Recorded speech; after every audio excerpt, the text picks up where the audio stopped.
Komið sæl og verið velkomin að Rauðaborðinu í beina útsendingu að kvöldi 18. november 2024. Í lok þáttarins hérna í kvöld þá heyrum við í Jóni Kristjánsinni fiskifræðingi sem að rekur svona nokkuð óvænt samband spillingar og fiskiráðgjafar áður en þátturinn endar á því, en þar áður ætlar Sigurjón Magnús Egilsson að tala við Breka Karlsson og þeir fara svona yfir störf Alþingis, en í dag var þinginu slitið og þeir ræða líka svokallað búvöruhneyksli og við ætlum að ræða það kannski líka á einhverja skandala sem við fiskum upp frá vettvangi dagsins. Það eru til mín komnir góðir gestir. Það er Grímur Atlason, framkvæmdastjóri Geðhjálpar, Þórunn Hreggviðsdóttir, skurðhjúkrunarfræðingur, Magnús Árni Skúlason, hagfræðingur hjá Reykjavík Economics og Þórdís Bjarnleifsdóttir, meistaranemi í félagsráðgjöf og bóndi. Og ég heiti Oddný Eir og við ætlum að bara eiginlega taka dálítið stöðuna svona fyrir kosning. Hvað eru margir dagar allir kosninga? 19, ekki? Nei, 10. 10 dagar? 10. Já. Cirka. Og hérna... Er ekki 30. Jú. 30. Jú. Þessi er búinn, sko. Þessi er búinn, já, ég skilði þig, ok. Til maður ekki með. Svona, hvernig finnst ykkur staðan vera í kosningabaráttunum? Hvernig finnst ykkur svona stemningin vera eða þannig?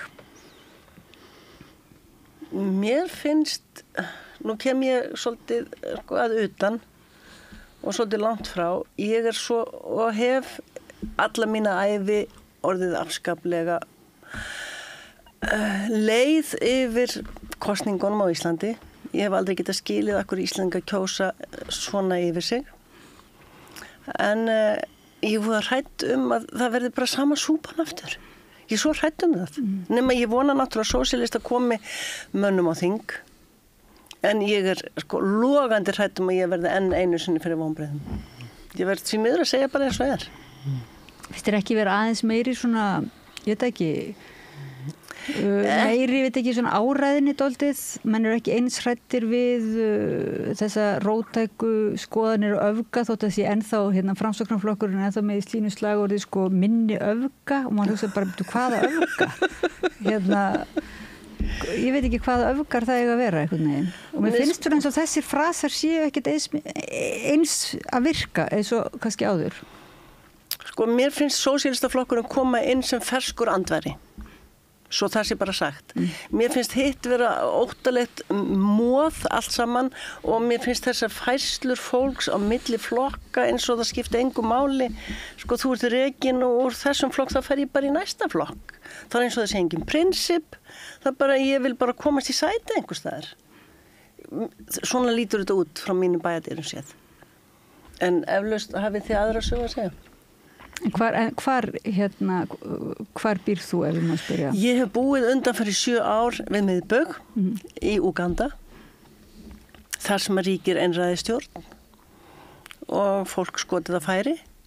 Þannig að Íslandi náttúrulega bara eins og paradís á jörð í samanburði við það. Nema það að hér er engin sól en það er alltaf sól. Það er munurinn. Og ég hef búið meiri hluta ævi minnar erlendis, þannig að ég er svolítið mikill áhorfandi. Ég hef hins vegar séð mér til mikillar ánægju að kippurinn sem hefur komið í verkalýðshreyfinguna undanfarin ár er mjög ánægjulegur. Ég held að verkalýðshreyfingin á Íslandi væri dauð. Það var ekkert að gerast.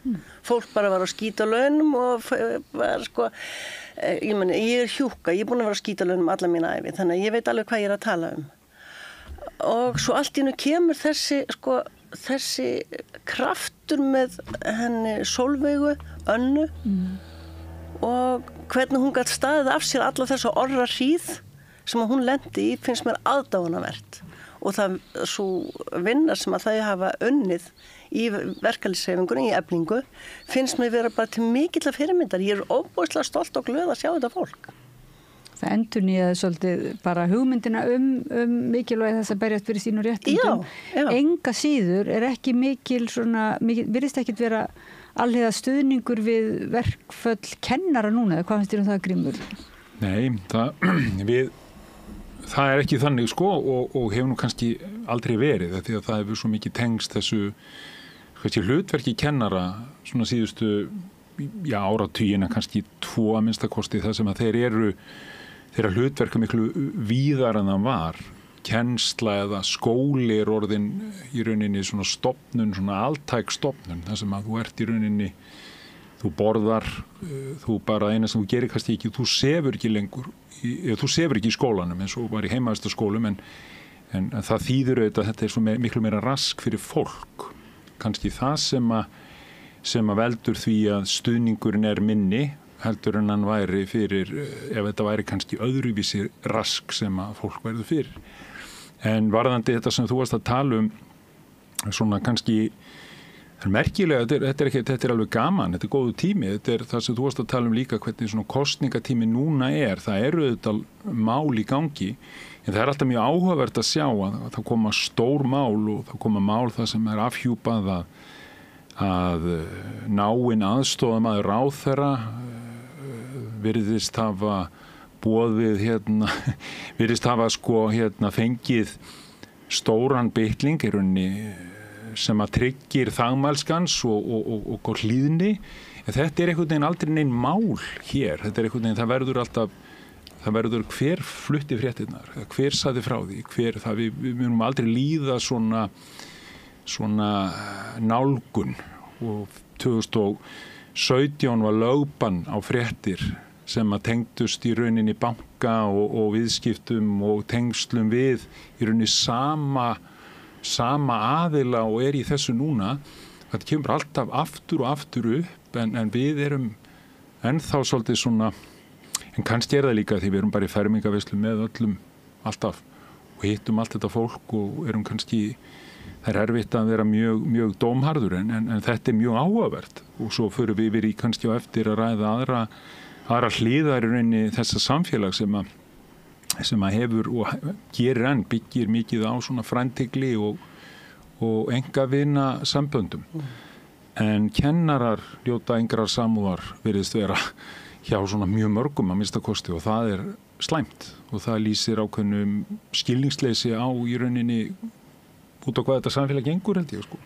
Já, mér finnst það líka bara að lýsa einhverju svona, ég var fyrir svolítið vonbrigðum að heyra því að ég held að eins og þú, Þórunn, að það væri orðið svona almennt kannski viðurkennt að fólk þyrfti að berjast fyrir sínum réttindum og við þyrftum öll raunverulega að vera vakandi fyrir sem sagt því að halda til einhvern veginn haga okkar mannréttindum bara og það talað um þessi bakslög í kvenréttindabaráttunni og ýmis bakslög og búið að vera mikil umræða það að við þurfum alltaf að vera verði. Þetta aldrei komið eitt skipti fyrir öll og við Íslendingar þótt að við höfum það mjög gott að þurfum við samt að vera vakandi.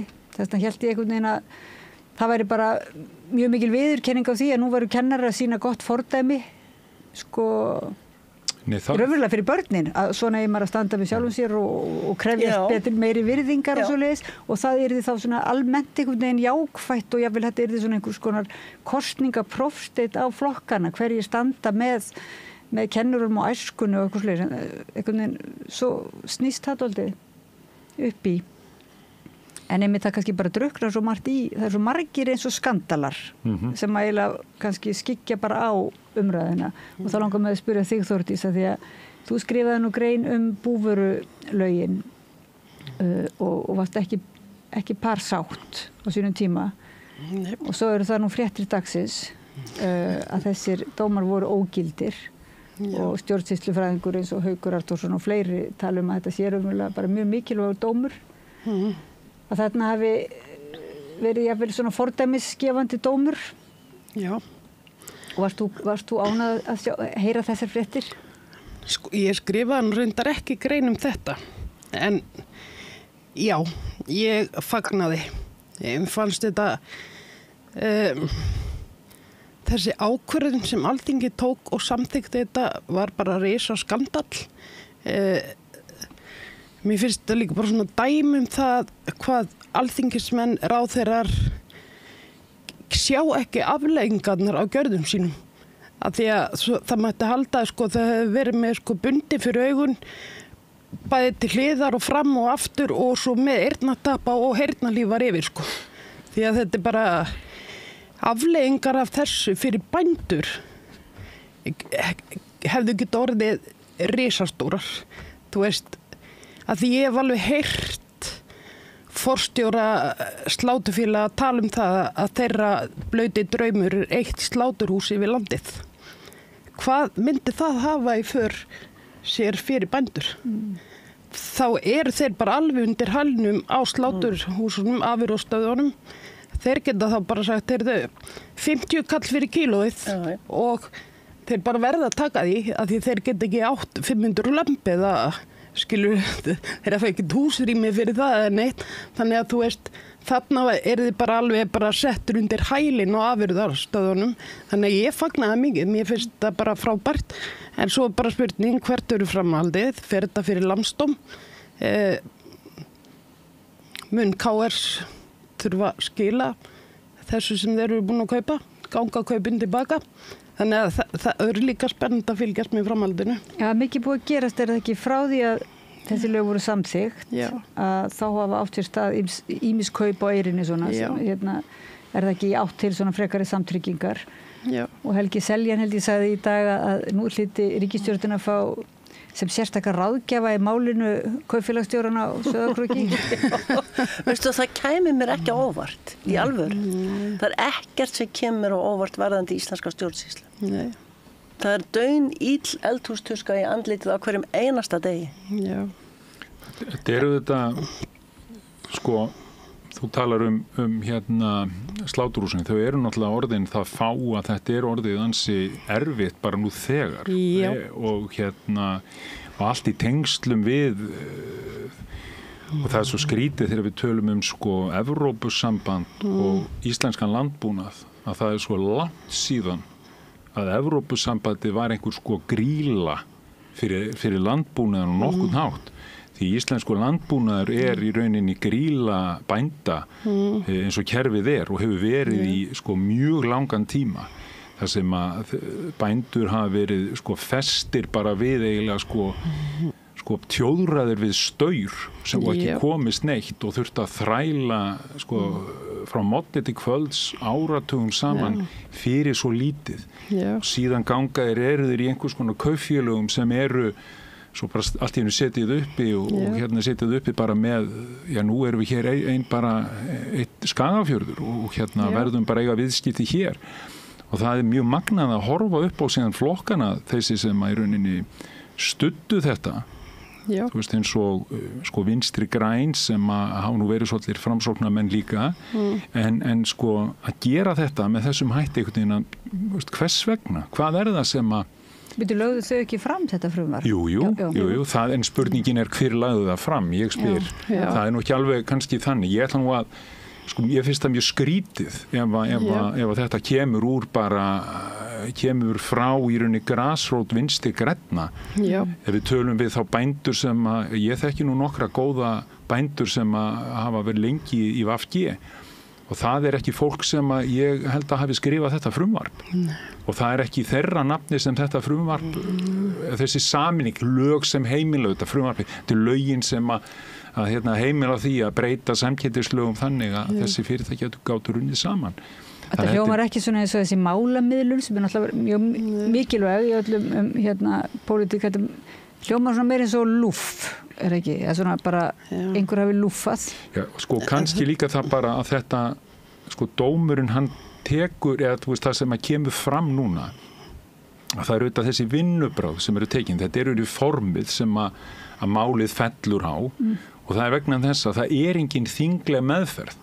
Það er búið til eitthvað og síðan er því bara breytt af einum í rauninni hagsmunaaðila og hann fær bara að vinna það með einhverjum aðila og það er það sem í rauninni, og þetta fór ekki í rauninni, það var sagt að þetta er bara nýtt mál og þegar þetta orðið nýtt mál það þurfti að fá þinglega meðferð 3 umræður og fara svo í samráðsgátt aftur sem það gerði ekki og það er þetta mjög áhugavert, það er eiginlega ókveikjandi að hugsa til þess að þetta hafi gerst með þessum hætti að Alþingi Íslendinga og fólki sem var þar, eins og þú kannski lýsti því, að bara lét þetta gerast og held að þetta væri bara eðlileg vinnubrögð og kannski eru þetta þessi svoköllu eðlilegu vinnubrögð.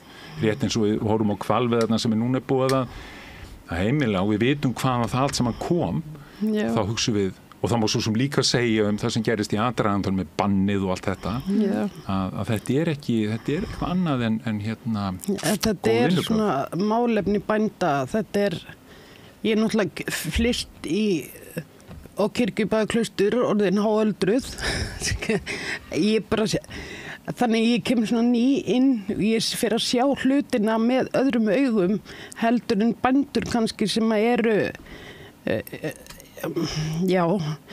bændur eru ennþá í vistaböndunum þó svo þrælarnir hafi sloppið úr vistaböndunum að þá eru þeir ennþá fastir og þeir eru fastir þar í gegnum landbúnaðarlögin og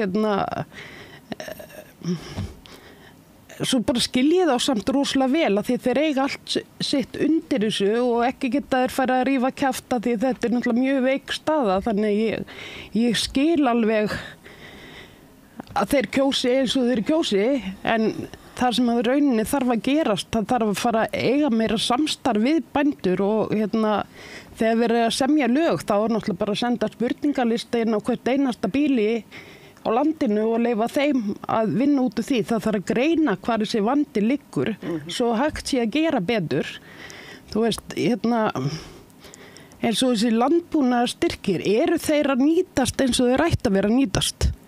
Að því ég meina þetta er ekki lífvænlegt.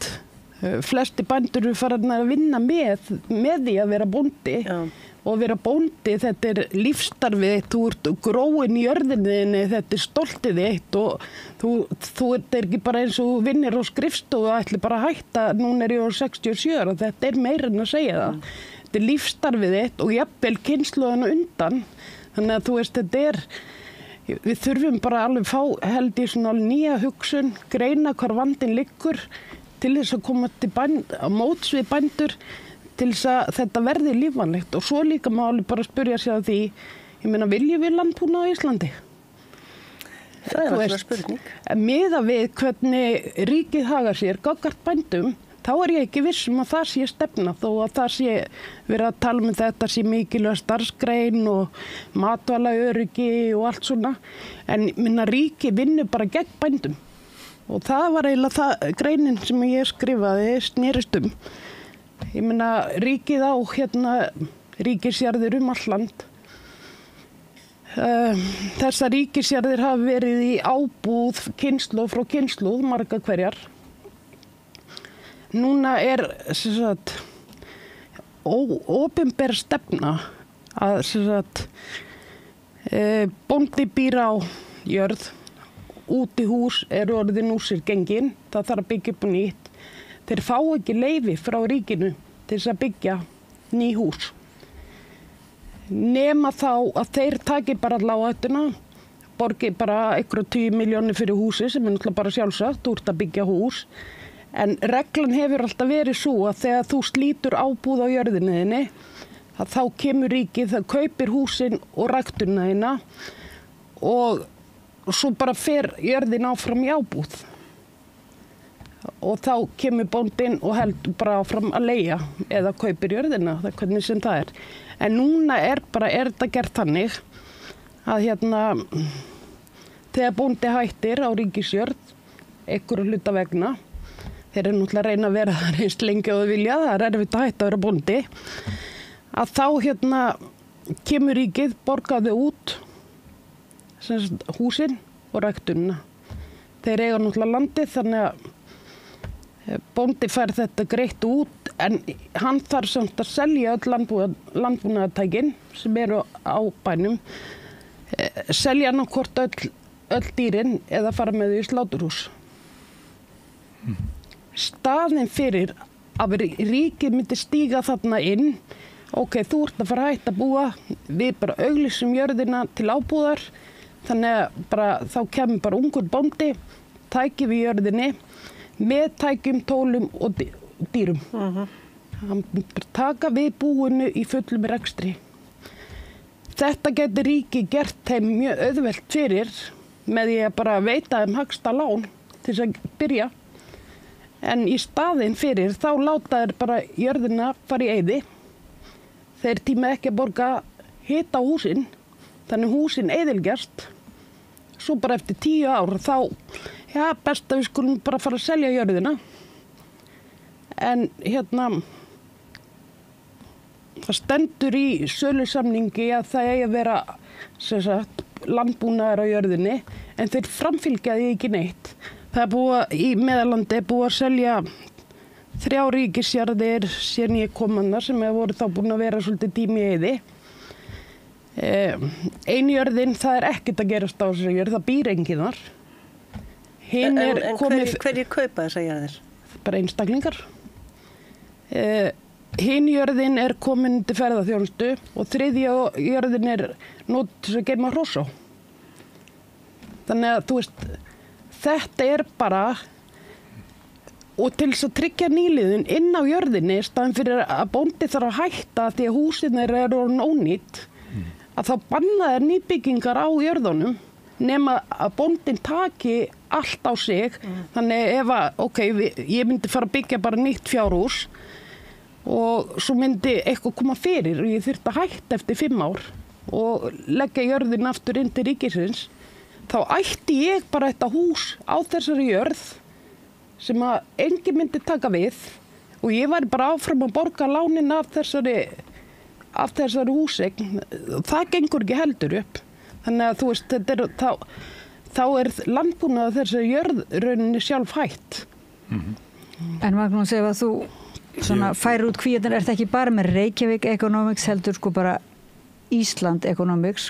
Hvað segir þú þessa hagfræði svona? Sko,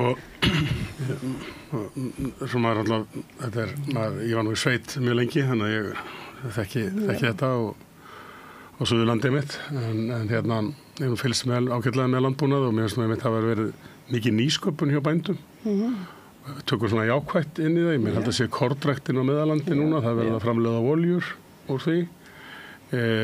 Það eru tækifæri eins og í grænmetisræktun, það verður stórkostlegt tækifæri þar núna. Fyrirtæki eins og Vaxa eða fleiri sem við erum að flytja út agúrkur til Grænlands og jafnvel til Danmerkur. Þannig að svona, það er ýmist tækifæri finnst mér líka í landbúnaði sem að kannski að horfa björtum augum á, en ég er alveg sammála því að bændur hafa náttúrulega þurft að, þetta er kannski svona meira verið byggðastyrkur, þessi styrkur sem bændur fá. Búin hafa verið því miður verið lítil, þannig að þú ert með einhvern okkur undir fjár þá þarftu vel að vinna með því, þú ert ekki með kúabúskap.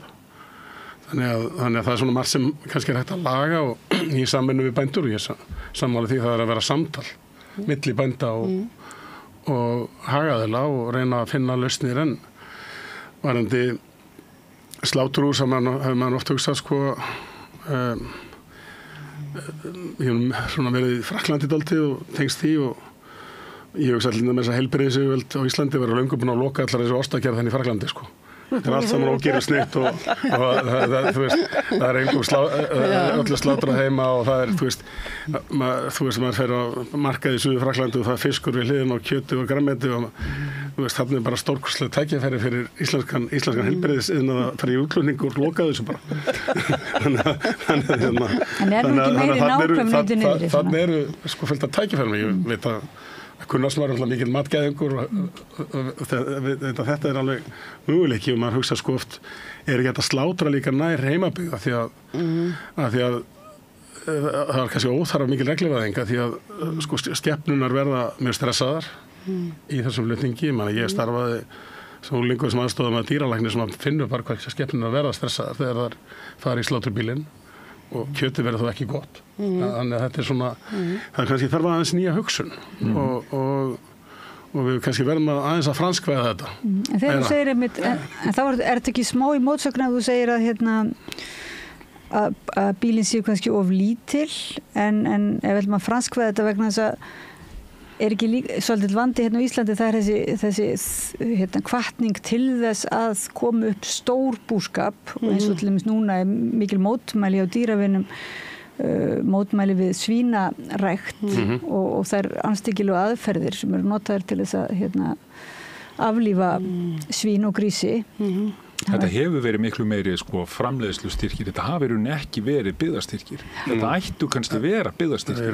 Þannig að fólk gæti í rauninni, þú veist eins og þetta, búið til kannski bara gæði frekar en magn og nákvæmlega þetta sem við erum að tala það er merkilegt hvernig við notum gjarnan Evrópureglugerðir til þess að segja við verðum að breyta hér heilbrigðisþáttum af því það er einhver gullhúðun svo kölluð frá Evrópu en síðan við bara förum við til Evrópu og þar kaupum við þetta í Frakklandi og út alla Evrópu þetta svona, ég meina í Grikklandi og út allt, þetta allt Evrópulönd þau eru allir innan Evrópusambandsins þau ekkert að nota það ekki heilbrigðisfulltrúin í Reykjavík sem kemur þangað með þú veist 5 vaska og vottorð á hverjum degi sko. En ætli sé nú ekki samt svolítið gott eftirlit, eftirlit nú frekar strákt samt í þessum löndum. Ég bara að tala þú veist heimasláturinn og þetta sem og ræktunni sem við erum að gera, víngerðin og allt þetta sem bara, auðvitað þetta, fólk ekki það er ekki þannig að það séu allir að hrynja niður þarna úr einhverjum sjúkdómum en hins vegar að þá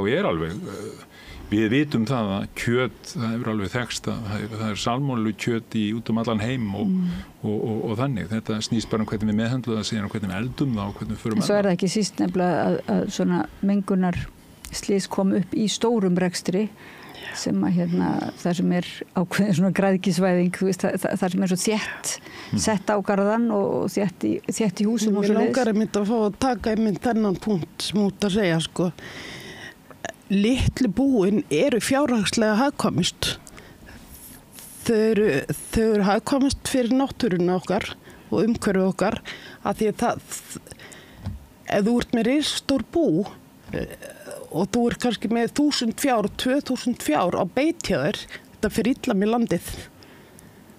Og en litlu búin, þau valda þessari beit. Þannig að við eigum að hafa miklu fleiri, að mínu mati, miklu fleiri lítil bú sem eru miklu arðbærari ef að rétt staði á málum. Það minni svona landeyðing og það bara svona margir þættir sem spilast þarna inn í. En við þurfum eins og þú segir, við þurfum meiri nýsköpun, þetta fullt af nýsköpun, en ef við samt bara hugsum þetta mál, við eigum eina ríkispulsu. Þú veist, bændur hafa ekki þetta frelsi, þú veist, ég fer til Danmörku og Svíþjóðar og þetta bara, og þeir eru inn í Evrópusambandinu, sem að við erum alltaf bara, við viljum ekki fá, þeir séu heft okkur, skilurðu, þar bara ríkir miklu meira frelsi og þarna bara, þar eru sláturhúsin þeir bara bjóða í féð og svo bara getur þú senda þar sem að hæst borgað, það kemur sláturar á bæina og slátara þá fyrir bændurnar og þeir bara búa til pulsur úr kjötinu þeirra sem að þeir geta sagt þetta bara beint frá þetta bara beint frá bíli sem þeir eru að selja til fólks. Þetta mega íslenski bændur ekki gera. Þannig að þú veist, við þurfum bara nýja hugsunarinn, við þurfum að leyfa bændum að vera í nýsköpun. Og einmitt eins og talar ESB, fyrst þegar ég kom austur og þá voru bændur svona, já, kannski þetta bara rétta leiðin eitthvað samt að fara bara í ESB, það kannski bætir kjörin, sögðu samt svona í hálfpartin í gríni, en þessi rödd alltaf að verða hávarar innan bændastéttarinnar, að þeir sjá það alveg, þó þeir vil ekki viðurkenna það, með áframhaldandi kerfi eru þau komnir á leiðarlokum, þú veist. Ég hef nú lengi svona sagt við franska vini mína, sko, ef við myndum stjórna landbúnaðarkerfinu í Frakklandi, þá væri bara eitt Parísarostur og eitt Parísarvín. Það væri ekkert að rugla þessu með eitthvað á landsbyggðinni. Allt kallað gáta. Já, bara gáta. En ég held að við séum með miklu betur menntaðri bændur í dag. Ungir bændur eru vel menntaðir frá Hvanneyri og það sem var kannski hér í gamla daga og maður tók bara eftir sem úrlingur að það voru sumir bændur sem áttu bara ekki að vera bændur. Og þess vegna var eftirlit svona mikið. Já. Að það bara hreint og bent fór ekki vel með skepnur. En ég held að það sé allt unnur staða í dag. Þannig að það er miklu fólk vandar sig miklu meira og vill fá meira frelsi, vill gera meira. Ég menna við erum að tapa matarmenningu hérna því að þú veist, við erum með eina útsendingu á RÚV frá Reykjavík og það er búið að standardisera tungumálið og standardisera mat. Þú veist, hvað fær maður ábyrgstu lengur? Það var náttúrulega ekki bara, ég vil ekki, sko, auðvitað menntunin er alveg stórkostleg og þarf að vera til að endurnýja, en það var líka auðvitað þessi þekking sem hefði flust mann fram á manni, frá konu og matarmenningu til mjólkurvinnslu sem að einhvern veginn tapaðist þegar að þetta fluttist allt frá bæjunum yfir í þessar stóru mjólkursamsölur það ekki. Má ekki segja að þar hafi orðið svolítið svona þekkingargap.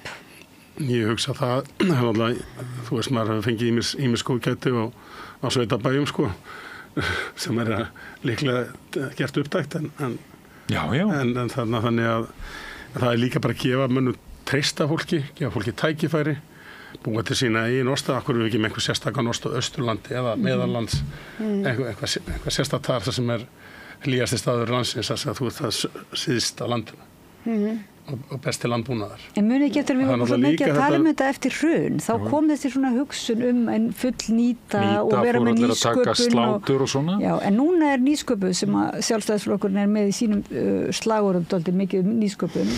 Mér finnst þeir svolítið að hafa tekið þetta, þessi nýsköpun sem var út landið og hjá einstaklingum og eiginlega bara búin að gefa það einhverjum fyrirtækjum sem að stórum fyrirtækjum þannig að búið að taka það svolítið frá fólkinu eða ég spyr.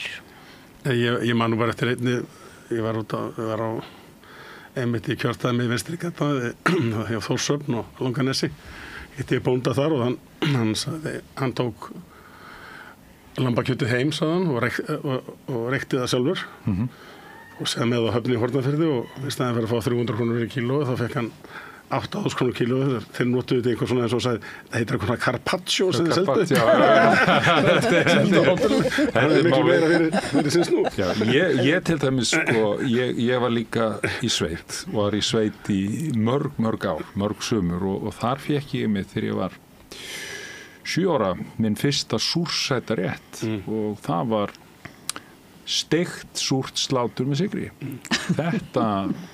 ég meina þetta var matur og þetta þótti mjög gott og kannski á maður ekki að borða það en þá þetta svona það er samt sem að veist, allt þetta sem allt sem við höfðum, allt sem við gerðum og við hlæjum að þessu einföldu réttum Íslendinga og allt þetta var alls konar meira, alls konar gott alls konar líka sem bara ekki bara þorramatur sko og hvernig við unnum mat og hvernig við bjöggum til smjör og hvernig smjörið var og hvernig ábristirinn og allt þetta sem við vorum að gera sem einhvern veginn bara algjörlega farið og það bara 2 kynslóðir sem að veit ekki hvað þetta Nei, ferðaþjónustan hefur hins vegar gefið bændum tækifæri og bæði með bandagistingu stutt við þeirra efnahag en líka þá náttúrulega að reyfa bændum þeir ekki að fara að eitra fyrir sínum gestum en þú ferði á sveitabæi í Fraklandi eða Ítalíu og það hefur allt bara heimagert og akkur ekki að leyfa mönnum að það eru sumir sem hafa gert ágætlega með í því maður séð þú farið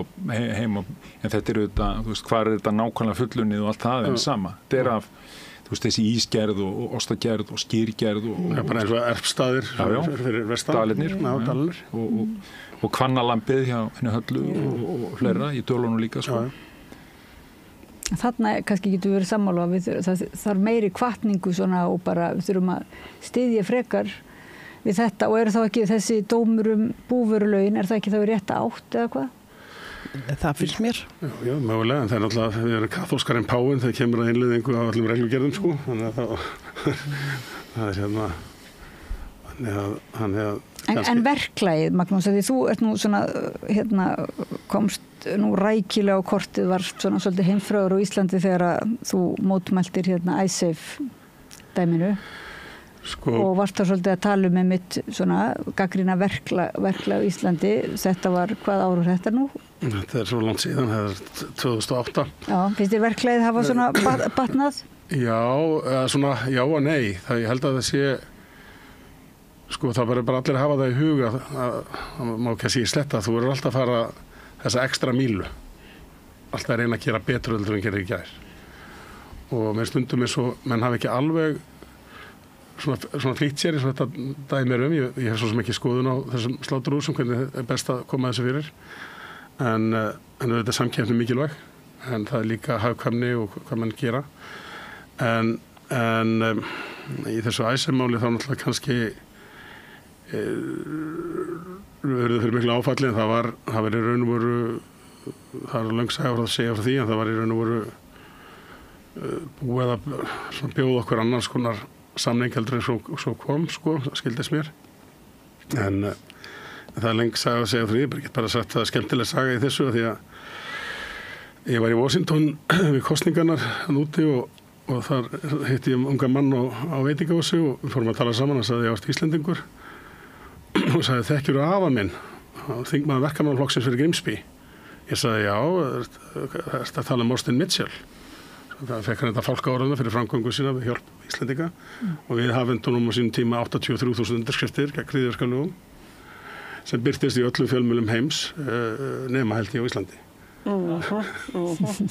Þannig að heimsvægur margum en þannig að kannski já við megum bara vanda okkur meira og þú veist hugsa afleiðingar og bara ég held að stjórnmálamenn eru bara mannlegir þeir að reyna að gera sitt besta þeir undir miklu álægi, stundum hafa þeir tíma stundum ekki stundum leita þeir ekki réttra ráða en þetta er svona já, það er svona maður kannski vill ekki vera að segja mynd að ég held að séu flestir að reyna að vinna vinninu sinna eins vel og þau geta sko. en þetta þarf að eins og þetta mál svona sýnir að það menn þurft aðeins að staldra við og fara betri yfir. Já, en við þurfum það mín skoðun er svo að við þurfum að fara að gera þetta öðruvísi og svolítið líka það sem að sósíalistaflokkurinn talar það er það að gefa valdið til fólksins og þegar vera að semja svona lög og reglur þá það að vera gert í samráði við fólki í landinu.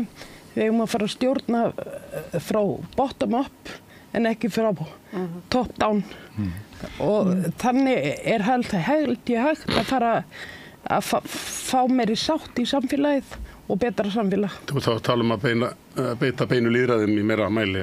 Já. Bæði kosningum innan sveitastjórna og svo á landsvísu. Minna, það er bara eins og Svisslendingar gera. Já, til dæmis. Það er bara fáránlegt að þingmenn eða ráðherrar sé að semja nýtt almannatryggingalög sem að úr sinni forréttindastöðu. Þeir hafa aldrei þurft að búa inn í almannatryggingakerfinu eða reiða sig á það. Þeir hafa ekki hundsvitaði hvernig það virkar, hvernig skerðingarna koma niður á fólkinu og svo eru þeir þarna í sinni forréttindastöðu að leggja línurnar fyrir fátækt fólk og falla fólk. Þetta er bara fáránlegt. Þarna finnst mér þarna eiga öryrkjar að koma að gerð svona lögu ráðherra á að vera til aðstoðar og þeir eru náttúrulega með lögfræðing á bakvið sig sem geta þá skoða hvort það hægt sé að framkvæma hlutina og hvernig er hægt að framkvæma þeim á, hvort það þurfa að gera það í skrefum eða hvort það sé hægt að gera það strax. Þú veist, við þurfum að laga þetta.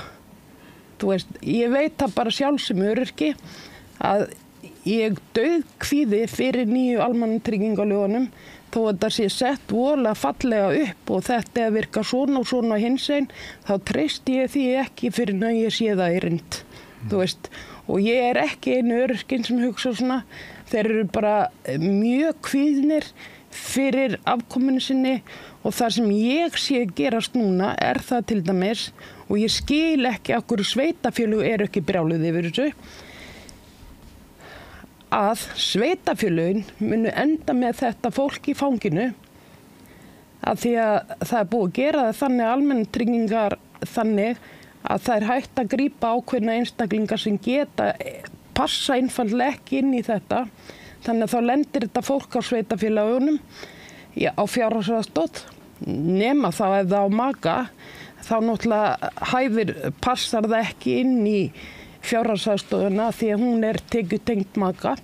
Þannig ef að makiðin er með tekjur að þá uppfyllir þú ekki viðmiðin til þess að fá fjárhagsaðstoð.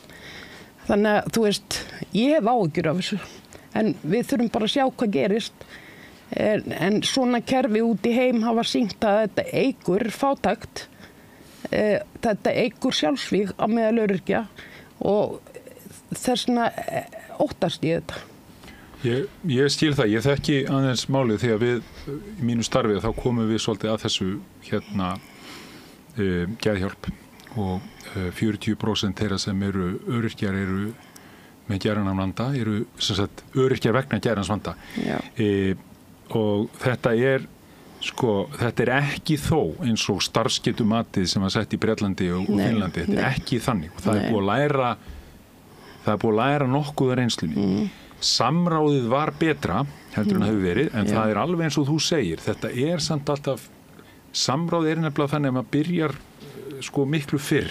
Byrja miklu fyrr og vinnur málið þannig að því að það er svo erfitt að treysta þegar þú kemur með einhver mál og segir þetta er frábært og þú ert að fenginni reynslu þá er mjög erfitt að segja já þetta er frábært og það er vandinn við samráði ef að samráði er ekki raunverulegt allan tíman eða ekki nóg að þá er nefnilega þetta hættan. Ég held að sé ýmislegt sem að hafi verið gert þarna, sem hafi verið til bóta, en ég tek undir með þér og það höfum við gert í Geðhjálp og Öryrkjabandalagið hefur náttúrulega komið líka talsett fram með það og Þroskahjálp, að það eru hlutir þarna sem eru mjög varasamir og það hefur verið bent einmitt á þessa gjótur eða þessa rifur, þar sem fólk getur fallið og það er svo slæmt. Því það er nefnilega það sem á ekki gerast. Ég er að vona að það er nú, þetta á ekki að taka gildi fyrir á næsta ári, í rauninni þá taka lögin gildi, að það verði vinna sem verði gerð að minnstakosti til þess að tryggja það að það verði ekki. Þó að þetta sé mál sem mig langar nú kannski bara að tala um í allt kvöld, að þá vil ég samt segja það sem að þú varst að segja um Icesave og þetta. Mér finnst mikilvægt að við gleymum heldur ekki hvaða er sem gerir það verkum að þetta fer svona. Hvort sem við erum fylgjandi fyrsta Icesave-samningnum, þriðja Icesave-samningnum eða mótið öllum, að þá er það í rauninni gerðin sem var að einkavæða banka með þeim hætti sem var gert hér á Íslandi, sem var nákvæmlega sama og við erum að upplifa í þessu búvörumáli og annað. Það eru gerðarreglur, svo er þeim breytt í miðju fljóti. Þannig að formaður einkavæðingarnefndar, hann segir sig frá, hann segir bara ég get ekki þátt í þessu lengur, þetta er bara algjört rugl. Þar skilur við horfum aldrei á þetta. Ábyrgð okkar er ekki bara þannig að við getum síðan. Þess vegna var svo erfitt fyrir okkur Íslendinga að því í kjölfarið þá kom öll þessi bréfum frá öllum þessum ráðamönnum sem réðu á þeim tíma að við myndum ábyrgjast þetta og hitt. Þeirra fóra sirt í álinn. Eitthvað sem við vissum ekkert almenningur. En svo er það þannig. Það er búið að spila okkur sem þjóð með þessum hætti. Þannig að næstu því skiljanlegt að ríki Evrópu, þó að það hefur verið hart og bara algjörlega ekki eitthvað sem að ég ber ábyrgð á, þú berð ábyrgð á. En við sátum svo lítið upp með það því að við leyfðum þess að gerast, að því að við vorum svo sjúskuð þegar komað svona prinsipmálum og hvernig við förum með eigur og eignir ríkisins. Og þá er ég fyrsti maður til að segja, ég ber enga ábyrgð á þessum skuldum þessara manna, en það er erfitt mér að segja það þegar þjóðin mín er búin að koma fram, eða sem sagt fulltrúa minnar þjóðar, hafa ítrekað komið fram og meira sér fekk ég eitt af þessum bréfum, að því ég var nú í viðskiptum, stóra tónleika sem ég var að selja inn á í byrjun árs 2008 og þá sagði aðil út í heimi, við getum ekki treyst ykkur. Bankakerfið ykkar að fara á hliðina og ég hafði verið ekkert að pæla í því. Það var bara búin að vera bæjarstjóri í Bolungarvík og er ekkert að sjá neinn efnahagsreikningu ríkisins lá ekkert fyrir hjá mér eða hvernig bankarnir stóðu og hvernig þetta var allt saman. Þú bara með erfið svo? Þá fikk ég var að gera tónleika með Eric Clapton. Þá fikk ég bréf frá þessum framkvæmda, hann hét Durant held ég, framkvæmdastjóri Icesave banka Landsbankans sem að bara þar var bara farið yfir allt sem að Geir Haarde og Ingibjörg Sólrún höfðu verið að segja til að róa fólk. Og þetta átt að róa allan heimsbyggðina. Þetta er auðvitað ömurlegt. Og þorði hann þá ekki að senda Eric Clapton út? Nei, hann er bara peningarnir. Hvað átt að geyma peningana þangað til að tónleikarnir yrðu? Því að það treyst ekki því að bara Landsbankin myndi bara vera til í ágúst 2008 sem er svo sem ekkert furða að menn hefði ekki treyst því hann fór á hausinn mánuði síðar. Og það er auðvitað þetta. En hvað gerður við þessar upplýsingar þegar þú fékkst þær? Ég sendi þessar upplýsingar að sjálfsögða mennina og róaði þá. Þeir róuðust að því að þetta kom bara fram yfirlýsingar frá forsætisráðherra og utanríkisráðherra Íslands hvernig þessu yrði allt saman, hversu yrði hátt og það er þetta sem fer svo í taugarnar á mér. Hvernig við sem þjóð í rauninni öll einhvern veginn, að því vorum mjög selektív, skildum svo eftir bara einhverja refla í Bretlandi eða einhverja, þú veist, ellilífeyrisþega í Hollandi eða hvernig það var? Já, ég minnist... Flestir greitt upp í toppa því að neyðarlögin heldu og það var þetta forgámsraða. Já, en það eru sumir sem fengu ekki, þannig við fengum greitt upp í topp. Já, en hérna... Flestir þarna út þetta var ekki til þess að fara inn í ISAF sjálft, ég var bara að tala um aðdragandan og hvernig í rauninni við erum.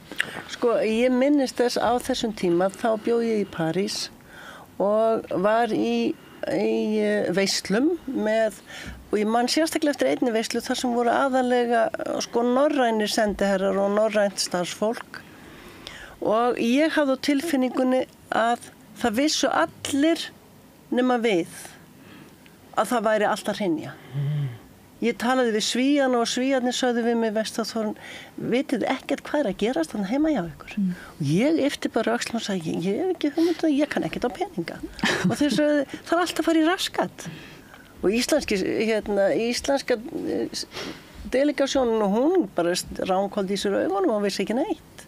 Þetta var mjög embarrassing. Vandræðalegt. Mjög vandræðalegt, já. Afskaplega vandræðilegt. Og þú verður hugsað, en finnst þér ekkert núna eins og þegar þú kemur til Íslands, sumir sem að svona koma með því glögga gerstauga, einmitt frá París og hérna hafa komið hérna rauðaborðin og lýst því svona að það sé eitthvað við Ísland sem að minnir dálítið á tíma rétt fyrir hrun, það sé eitthvað svona eitthvað ógn í lofti. Ég hef ekki verið hérna.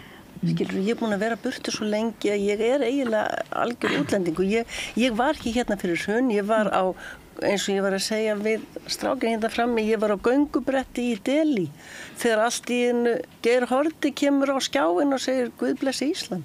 Ég hafði ekki hugmynd hvað var að gerast, ekki hugmynd. Ég var mjög sérkennlega. Í biblíubeltið og bara svona ljúku við hérna svona kveðjur þess tíma. Já. En ef við fyrir nú í samtímana því að við vorum að ræða kjör öryrkja sem náttúrulega vesti óvunnur aldraðar og öryrkja náttúrulega þessi verðbólga sem hefur geisað. Þannig vonandi að Seðlabankinn lækki vexti duglega núna. Það er mikilvægt, maður finnur það bara á samtölum við fyrirtæki að það er svona byrjað að menn finna verulega fyrir þessu núna. Stórum kontrollant var að segja 50 manns í dag eða ekki. Atvinnuleysi tvöfaldaðist milli mánaða. Þannig að það er auðvitað svona hart í ári hjá mörgum fyrirtækjum og ekki síst heimilum sem er að borga hærri vexti núna af húsnæðislánum. Og þetta er náttúrulega aðalverkefni samtímans. Ef við svona reynum að koma okkur inn í 18. nóvember 2024. Ég held að það sé 18. Ég er svo mikið að lesa 18. Þetta er ekki skoða hana fyrir að læta henni. En það er alltaf mikilvægt að ná niður þessi verðbólgu. Það er ýmsar áskoranir sem eru framundan og fyrirtækin í landinu hafa staðið þetta af sér alveg með ólíkindum, bæði við hugsaum þessi áföll eins og COVID, Grindavík, verðbólga, háir vextir. Og ég er náttúrulega bara aðdána fólki sem er að reka fyrirtæki og eru frumkvöðlar og ég er stundum alltaf hræddur þegar stjórnmálamenn fara að tala um að skattleggja fyrirtæki meir og þá er unga fólki okkar sem er vel mentað, þá kannski fer það ekki að stofna fyrirtæki, það verður ekki til nýtt kontrollant eða keresis eða annað slíkt. Þannig að við erum búin að byggja hérna frá 1900 eða svona fyrst um talum 18. öldina þess að við erum með sjávarútveg sem er okkur aðal frum atvinnuvegur.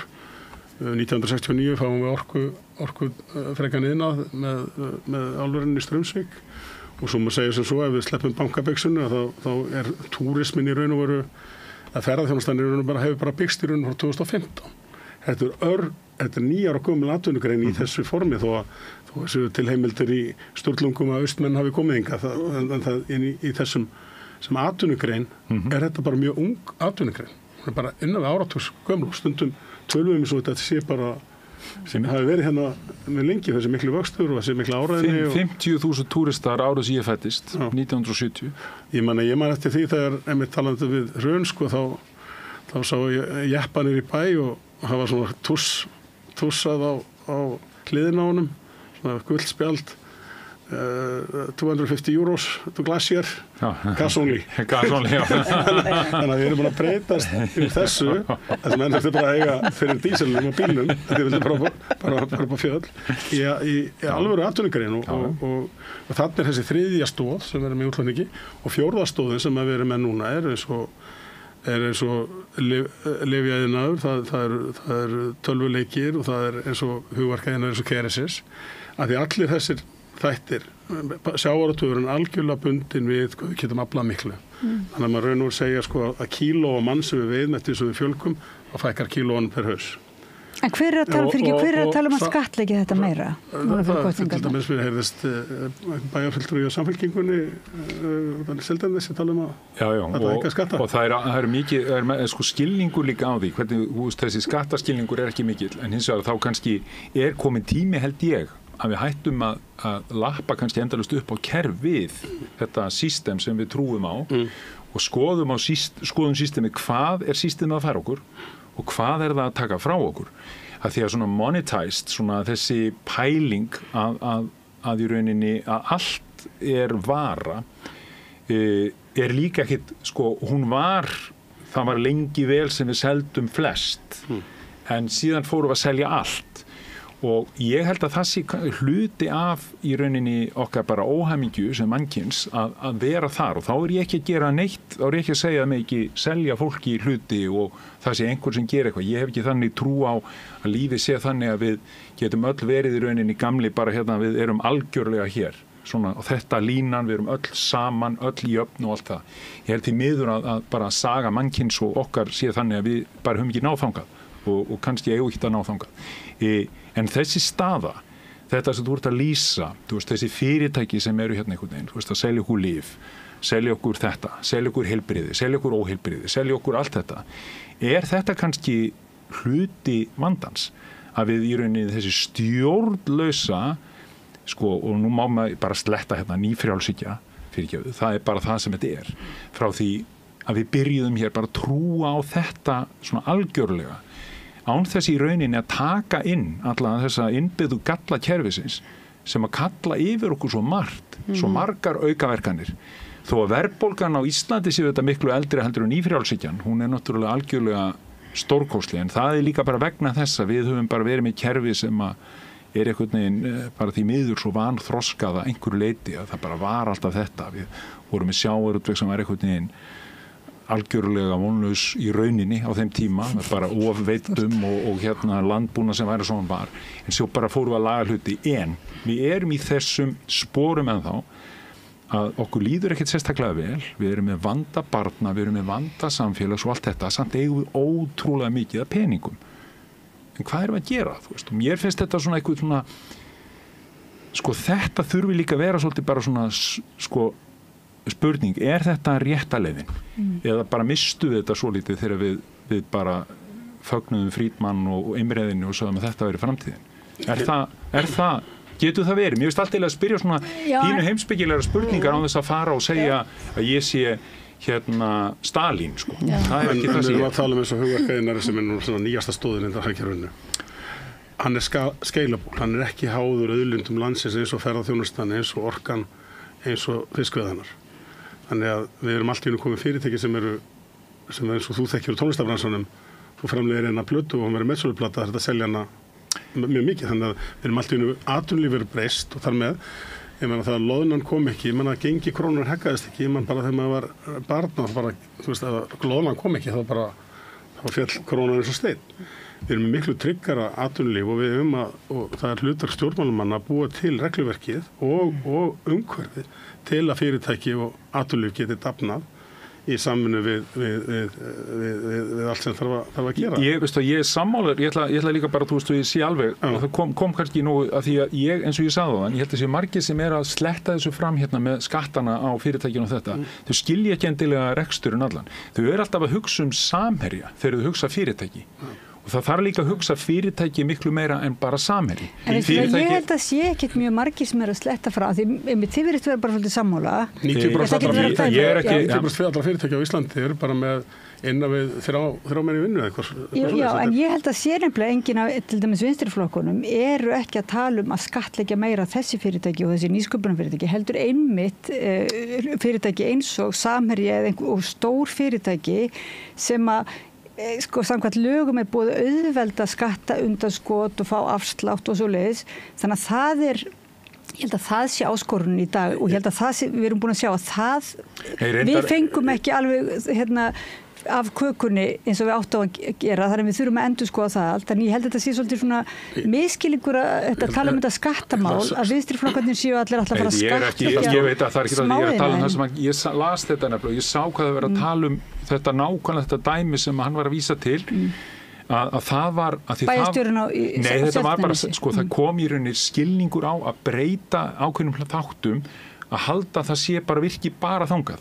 En ég sjálfur er algjörlega á því að skattleggja þá sem að eiga þessa peninga og það þurfi í rauninni, það er bara þessi stjórnlausa auðhyggja hefur gert það að verkum að það þetta er bara gert mikil vandræði hér. En skiptir ekki svolítið miklu máli? Hvaða skattalag við erum að tala um? Það má ekki gleyma því að skattur og fyrirtæki var hækkaður núna.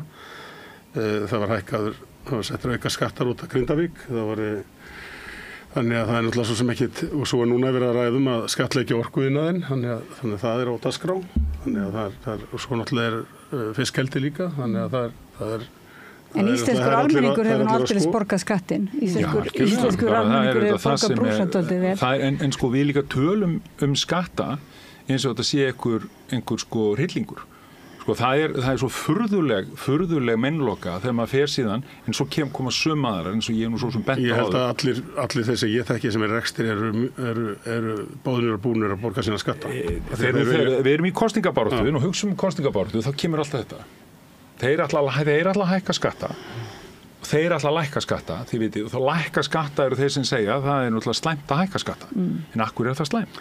Ég meina þegar barnið þitt kemst ekki þangað sem það á að komast, þegar barnið þitt er veikt og kemst ekki þangað sem það á að komast, þegar þú ert á bráðamóttökunni og kemst ekki að, þegar þú ert í skólakerfinu og þér finnst eitthvað að vanta, þegar vantar þjónustu, þegar vantar þetta, þá eru mjög margir af þeim sem að gagnrýna kerfið hvað mest, gagnrýna skatta hvað mest, segja hvarta ég blundaði og segja hér er bara þjónustu skortur, hvaða fyrra er þetta, en skilja ekki samingi hlutana, samfélag hlutana. Ég held að veri hollt fyrir stjórnmálastéttina líka að breyta lögum, hann að launaseðillinn sé settur þannig upp að þessi menn sjáu launatang gjöld, sjáu þennan halva ritara sem þeir með, sjáu húsaleguna sem þeir að borga niður í bæ, þá held ég að það er þessi hár prís á hverjum alþingismanni.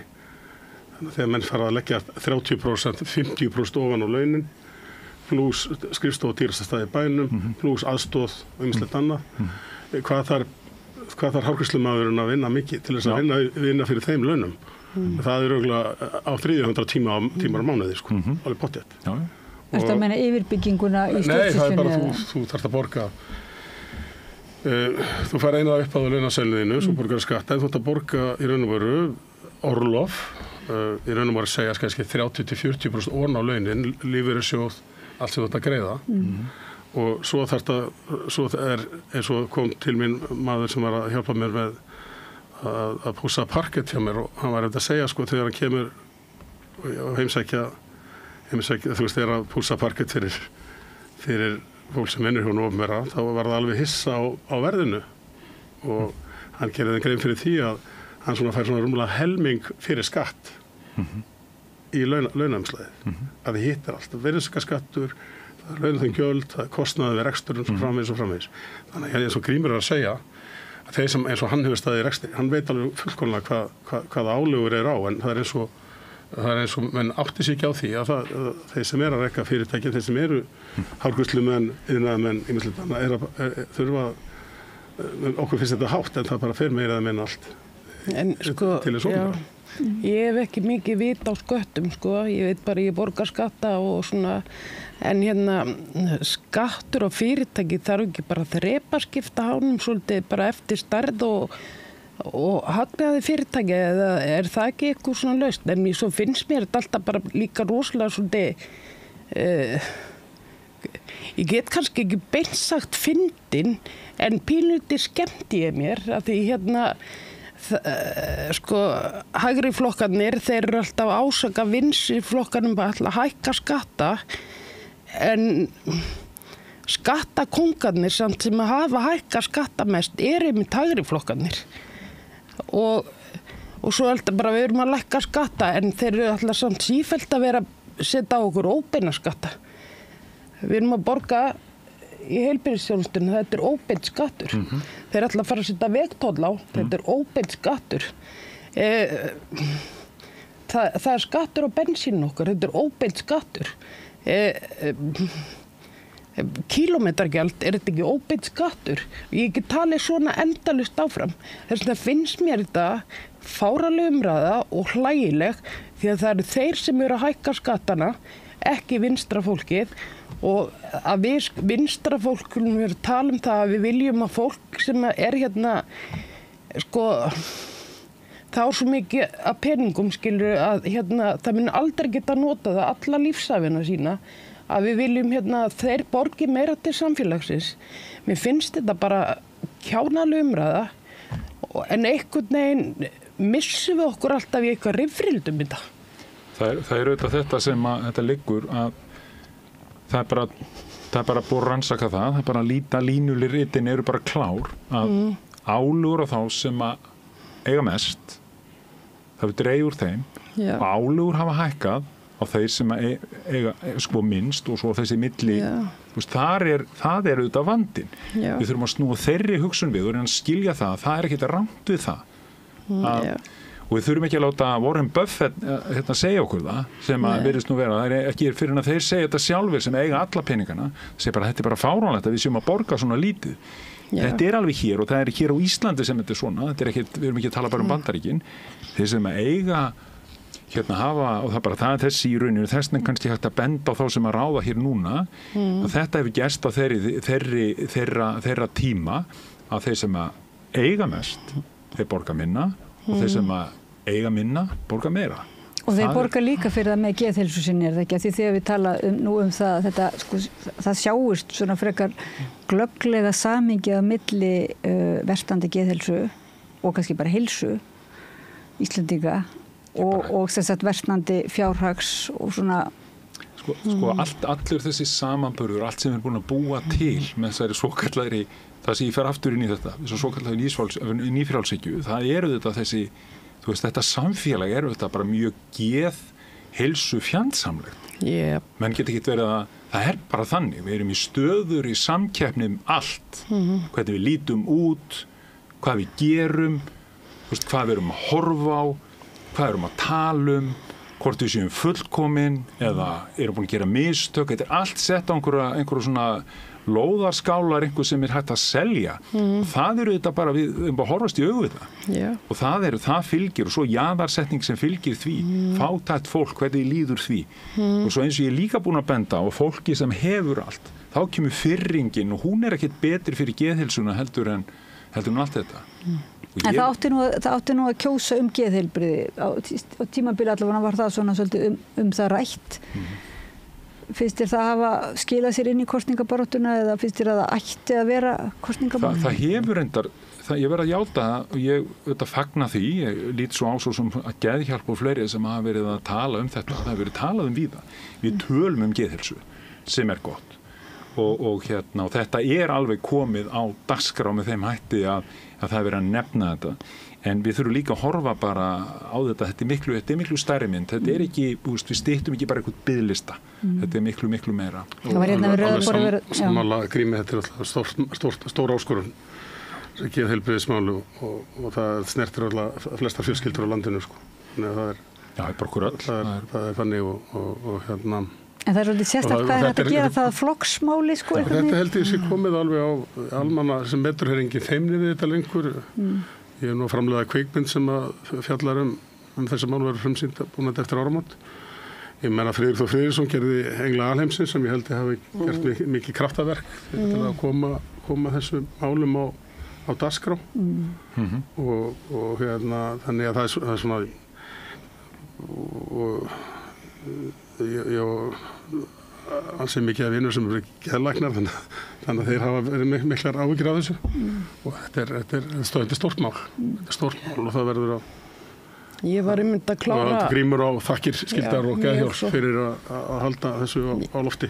Ég var einmitt að klára áfanga núna upp í háskóla sem greining og geðræn mjög vandkvæðum og það var mikill snillingur að kenna okkur geðlæknir og hann einmitt talaði það að Ísland væri svona 30 árum eftir í geðheilbrigðismálum miðað við Norðurlönd og ég myndi svo gjarnan vilja fá hennan mann til þess að geta pikkað hans meira í vitneskjuna hans og hann hefur mjög góða sýn á þetta og ég veit hann hefur mikla skoðunar og lausnum þó hann hafi ekki endilega vilja vera að flagga þeim en þá var hann alltaf svona en hugsið þetta út frá svona og svona og þetta svona opnaði huga minn rosalega mikið fyrir að því ég veit að við erum í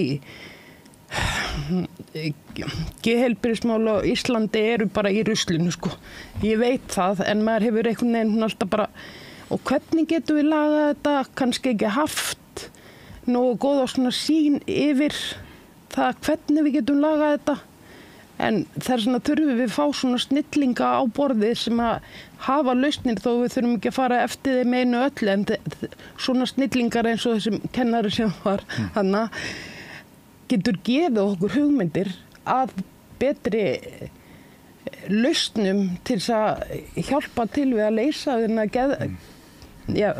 geðvanda hérna á Íslandi og hvernig eigum við að vinna með hann og þú veist ég sakna þess að svona snillingar vilji vera að sé ekki að tala við okkur þetta staðan fyrir þeir velja það að vera bara einhvers staðar í felum en kannski, þarna kannski líka mér langar aðeins að því að við ræddum hér áðan að tala breytingu á örorkulögum og hvernig þau eru sett upp og þú talaðir í rauninni að kalla öryrkja borðinu.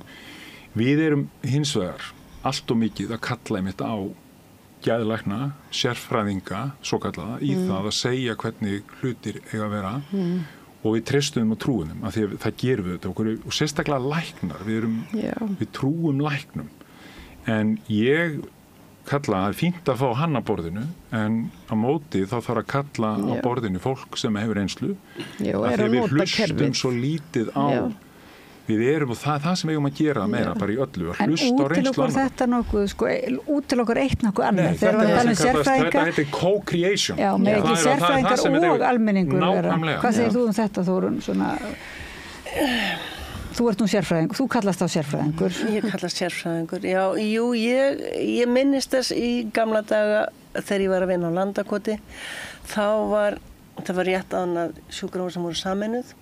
Við hefðum náttúrulega ekki hugmynd það að það stæði til að þá var skurðstofan tekin algjörlega í gegn af einhverjum sérfræðingum en ekkert okkar sem að vinnum á gólfinu það var ekki talað við okkur þú veist, betra að hafa vaskana svona betra að komast inn þarna hvernig best að nálgast sterilar hluti og við komum að þessum svakalega fínu skurðstofum sem síðan voru 2 árum seinna rifnar að það var búin til legudeild that's another story ég man alveg eftir hvað við vorum móðguð að það skildi enginn spyrja okkur Já, nákvæmlega. Hvernig viljið þið hafa þetta voru ekki nema 4 skurðstofur þetta pínu lítið skilur þannig að það hefði verið hægt að spyrja okkur hvernig finnst ykkur þetta ætti að vera að þetta ykkar vinnustæður En það var bara eitthvað verkfag fyrir einhver teknistof út í bæ sem að fengi þess að gera þetta.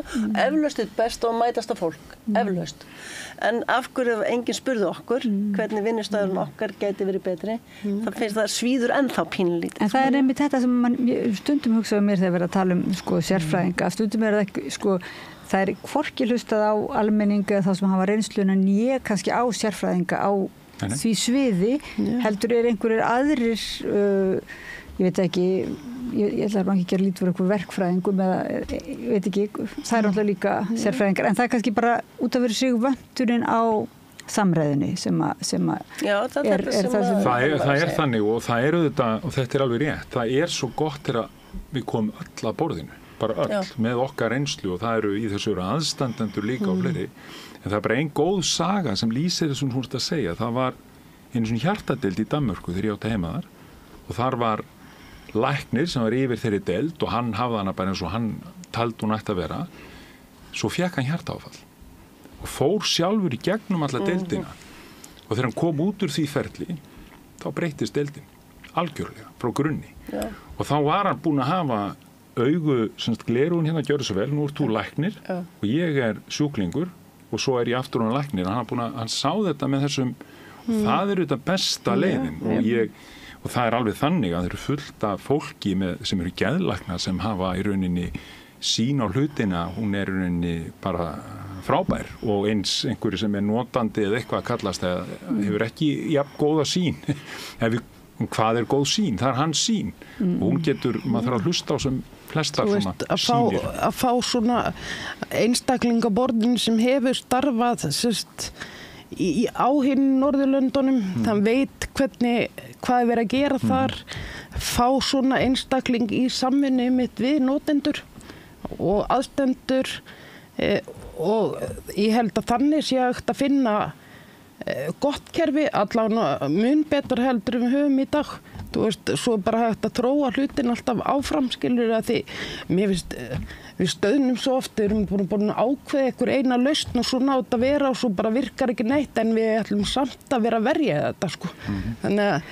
En við erum hérna í kvöld búin að, ég myndi nú segja að við verum bara frekar duglega bara að koma með þess að iSafe og alls konar mál sem við erum að afgreiða, en er eitthvað svona sem að þið saknið úr núna kosningabaráttunni? Saknaði frekari skandala því núna er bara Þórður Snær var bara, honum var slátrað þarna og það var eitt skandal sem mér fannst vera skandal algjörlega. Skandal að slátra honum vegna skandals. Já, þannig að það er einmitt hver skandalinn sem rekur annan. Já. Af hverju fannst þér að vera skandal? Vegna þess að sko umræðan, samræðan í samfélaginu fyrir 25 árum síðan, hún var allt önnur. Þegar ég var klippin í rassinn 20, þá sneri ég bara upp á mig og sagði, heyrðu, hætti þessu. Og end of story. Núna, ef að, sko, þetta hefði gerst í dag, þá er þetta meira háttar mál. En, sko, nú skal ég segja ykkur sögu. Einu sinni var ég í Dakar, í Senegal. Og ég var svona að reyna að átta mig á borgin og hvar ég ætti heima miða við aðra staði og svona eitthvað og ég stend fyrir framan stóra umferðargötu, mjög stóra umferðargötu og ég er að veltaði fyrir mig hvernig ég á að komast yfir götuna. Og þá kemur einhver og tekur svona í hendina á mér og leiði mig yfir götuna, það var svona 2 metra hár maður og leiði mig yfir götuna og segir síðan, eigðu góðan dag og svo bara hvarf hann.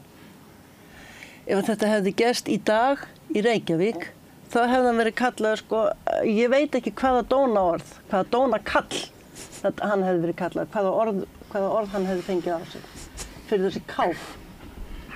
Þannig að þess vegna finnst mér, ég er bara svo gömul í hettunum, mér finnst þetta, sko, auðvitað umræðan, sko, niðrandi umræður hvern fólk á ekki eiga sér stað. En það þarf að vera einhver millivegur og mér finnst þessi millivegur, mér finnst það annarkvort, mér finnst þetta bara, mér finnst viðbröðin vera allt og hörð. Af því þetta er eitthvað sem gerist fyrir 20 árum síðan. Af því að eigum við ekki að fyrirgefa fólki sem biðst afsökunar á hegðun sinni, er það ekki þar sem þetta gengur allt saman út og að biðjast afsökunar og að fyrirgefa fólki? Mér finnst það. Jú, ég er alveg sammála en kannski það sem að það er að hugsa líka og ég held að þetta kannski vonandi kennir okkur það að við erum eins og þetta fermingaverslu Ísland sem við erum. Við erum öll einhvern veginn bara á morgun að þá er einhver náinn manni komin í eitthvað mikið vesen og eitthvað svoleiðis. Við verðum að vera svolítið samkvæm í því hvernig, ef ég ætla að vera þessi sem að dæmi allt og alla. Þá er það auðvitað, þetta er alltaf svona, maður bendir og það eru 5 puttar sem koma tilbaka og það er það sem er vont.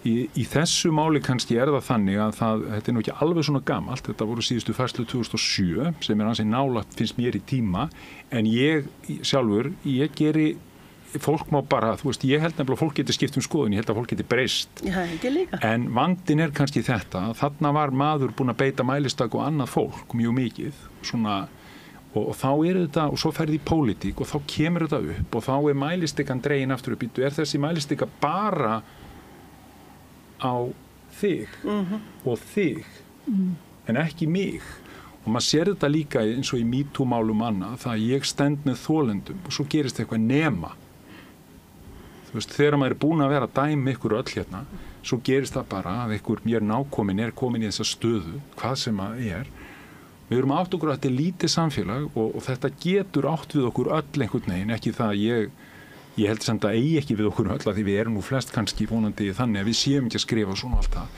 En við skulum fara varlega með dómana, ég sammála því, en þegar mælistikur eru dregnar upp og þá svo erfitt að segja nei, það má ekki nota hana núna. Sko. Það svo erfitt, sko. Það Já, mér finnst bara dómharkan hún vera óþarflega mikil. Já. Í þessu litla samfélagi. Já, það sem ég finnst líka einmitt svolítið skrítið þegar að vera sko kannski dæma gæði fyrirgefningarinnar en hérna, svona eins og einhvern veginn horfi augunar sem ég ætla að vita hvort þú ert að yðrast alveg nógu mikið en kannski bara það ekki líka þetta svolítið erfitt að meta réttmæti umræðunar af því að hún akkurat á þessum tíma og í þessu samhengi, hún inn í kosningabaráttunni og þess vegna svolítið erfitt að svona, að því að þetta líka skandallinn með Jón Gunnarsson og þannig að njósnaran var nýbúið og svoleiðis að þetta svolítið svakalegt leikrit svona, hvað skandall Það akkurat það sem að mér finnst þetta allt sem að vera leikrit vegna sem ég hef á tilfinningunni að það sé í raun og veru verið að undirbúa stjórnarmyndun fyrir kosningar það mín tilfinning þetta bara eitt stórt leikrit og svo dregin fram einhver skandall svona til þess að hressa aðeins upp á þetta en það vitlaust gefið og það búið að gefa. Það mín upplifun. En vonandi... Ég mættir að kjósa. Kjósa. Vonandi hef ég rangt fyrir mér. Þetta mín til. En þá líka einmitt umræðan spillingu og samtryggingu sem meira heldur bara að við séum saman í fermingaverslu og þekkjum hvort annað og þurfum að vera umburðarlynd og séum hugsanlega meðvirk. Það notað sama, já. Já, það þetta líka. En svo líka þetta náttúrulega bara dæmin það svo stórfelld samtrygging sem á sér stað sem að kallast bara líka spilling en hver saknaði nú svona annars? Eitthvað sem virkilega bara hefur gleymst? Það náttúrulega við erum búin að tæpa ymsu hérna, heilbrigðismálum, ekki heilbrigði og ymslegt annað og málefni öryrkja en það svona kannski mikilvægast náttúrulega kannski að horfa á ég held að mál nummer 1, 2 og 3 það að fólk mun líklega kjósa með veskinu. Það verðbólgan að ná henni niður, það að vaxtastigið í landinu sem sko hrópandi hérna á okkur. Ungt fólk getur ekki eignast húsnæði, það stenst ekki greiðslumat. Við gátum gert þetta í gamla daga, allan ég og Grímur svona látið einhvern milliferðin á reyninginu okkur og selt bílinn og keypt hann daginn eftir Já, maður var alltaf við einhver svona bixi Já, einhver bixi og en núna það ekki hægt, computers as no það þessi húsnæðismál og hvernig unga fólki okkar kemst inn á markað og hvernig höldum við í landinu þú veist bara svo að fara ekki eitthvað annað það eru máli eins og bara ríkisfjármálin það þarf að skoða þau, það þarf að og ég sá að Gunnar Smári var að tala það að væri tækifæri líka til þess að taka til þannig að ég að sammála honum við því þannig að og það er eitthvað sem þurfum að gera og við erum búin að vera að auka við skuldir hér í COVID og fleiri málum og við þurfum að fara að vera með ráðdeild og sparnað og finna leiðir til að gera hlutina betur fyrir sömu peninga og það held ég sjálf að hægt það er verið með Við erum að sjá stórkostlegar breytingar varðandi gervigreind, tækninýjungar sem að geta leyst ýmislegt af hólmi og ef við erum skynsam í þessu eins og Íslandingar hafa verið skynsamri í mörgu, ég menna sjáum bara til dæmis eins og orkuskiptin sem við vorum með hitaveitu hér í borginni. Þetta er náttúrulega sko hvernig hefði orkureiningur heimilina hefðu verið að greiða sama verð og þjóðverjar eða ég var normenn. Þannig að það er svona ýmislegt sem gott hérna, en þetta er kannski aðalatriði sem við þurfum að horfa á. Ég var nú að skoða útgjöld sko Íslands, ég held að sé tæplega helmingur sem að hið opinbera þessar ríki og sveitarfélög eru að landsframleiðslu hér á Íslandi sem svipað og Danir, en Danir reka heilan her og svo greiðum við líka fyrirfram í lífeyrissjóð, þannig að við erum fyrirfram greiðum í lífeyrissjóð meðan að margar aðrar þjóðir greiðu ríkissjóði lífeyrir. Þannig að ég ætlum að horfa á það sem vel gert og ég held að sé ekkert, það eins og kannski kosningabaráttan svona kannski svona daufa því þetta allt saman svona lúxusvandamál einhvern veginn. En ég vil taka það fram að sko að koma tilbaka til Íslands alltaf gaman. Landið alltaf fallegt. En það fullt af hlutum sem við tökum sem sjálfsagðan hlut sem eru dásamlegir. Ég geng labba í Sundhöllin og þar kaupi ég mér árskort fyrir 5.000 kall. Þetta náttúrulega bara djók. Ég get fengið að fara í sundlaug einu svona á dag og í heita pott og það allt saman hreint. Oftar á dag. Það allt hreint, það allt tipp-topp, það allt sko algjörlega fullkomið og fallegt líka. Og það kostar 5.000 kall á ári. Það ekki neitt. Ég labba niður á Borgarbókasafn og fæ mér bókakort. Það kostar mig ekki neitt. Þetta algjör lúxus. Ég labba niður Laugaveginn og það sést ekki snjókorn vegna þess að það allt sem hann upphitað. Skilur, ég kem náttúrulega frá vanþróuðum löndum til margra ára, en lúxusin sem við höfum hérna alveg svakalegur. Það þarf bara að dreifa svolítið auðnum og gera það, en við höfum það alveg svakalega gott. Flest. Það þarf bara að bæta stöðu þeirra sem hafa það ekki gott. En það allt til staðar hérna. Fegurðin og fólkið og borgin og þetta, ég meina, það ekki hægt að kvarta yfir þessu, krakkar. Nei, en svo náttúrulega að tala um útlendingamálin svo kvölduð sem voru svolítið ég held að menn sé nú svona frekar farnir að bara hægt að tala um þetta sem einhver kosningamál, þessi útlendingamál og Já, það reyndist útlendingarnir reyndust allt sem að vera Úkraínumenn og Venesúelar. Það upp á staðið. Það var nú svolítið kjánalegt. Þetta var líka bara svo, þetta auðvitað, ég ánægði með það því leyti, þó að segja, ég var nú á leiðin hérna, þá hlustaði ég á fréttir og þá verið að tala, en mér finnst að sá flokku sig einhvern veginn að minka svo lítið, svo sem talaði mest útlendingamálin, hann var að tala útlendingamálin, og þessi ótti, það verið þessi gengi og allt þetta, en það bara var að ræra öllu saman. Ég mjög ánægði með og það var bara virkilega, það máli hrósa Sigurð Inga, hvort sem að þetta var kosningabrella ekki, þá þetta allavega jákvæð kosningabrella að því hún breytti orðræðu. Hún breytti orðræðu þannig að það var eiginlega, það er mjög erfitt að halda áfram að tala með þeim hætti sem að talaði fólk. Og ég fagna því, mér finnst það bara vel gert og bara prika á það hvort sem það var einhver auglýsingarstofa eða einhver annar, það bara skiptir engu máli, það er bara allt í góðu. Allt sem auðvitað einmitt með mætti samræðunar ef það er hægt að breyta aðeins svona áherslum á svona stuttum tíma, þá er það stórkostlegt. Mér finnst vanta miklu meiri umræðu húsnæðismál og málefni barnafjölskyldna, geðheilbrigðismál, bara málefni fólksins. Ég meina, getum við að hætta þessari skattaumræðu og allt í lagi að hafa hana með, en ekki láta hana stela umræðinu. Málefni, ekki svolítið skrítið hvað þetta eitthvað aðskili, efnahagsmál, skattamál og svo málefnin barnafólks það ekki skattamál? Jú, þetta tengist það, en alltaf samt bara mér finnst alltaf einhvern veginn svo snúast að þú ætla bara að vera að hækka skatta þarna og eitthvað svona, tölum bara hvernig við ætlum að laga það sem við þurfum að laga og við vitum það alveg að skattar skipta miklu máli í því að bæta samfélagi. Skattar eru nefnilega notaðir til þess að byggja upp samfélag.